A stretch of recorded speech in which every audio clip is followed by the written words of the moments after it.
నువ్వు రాసిన రాతలిచ్చట మార్చుతూ మార్చుతుంటే నేలపైన వింతలన్నీ నింగి కన్నుతో చూడరా ఈశ్వరా పరమేశ్వరా చూడరా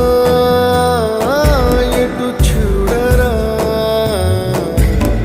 మసకబారిన కంటి పాపకి ముసుగు తీసే వెలుగులాగా కాలమడిగిన కఠిన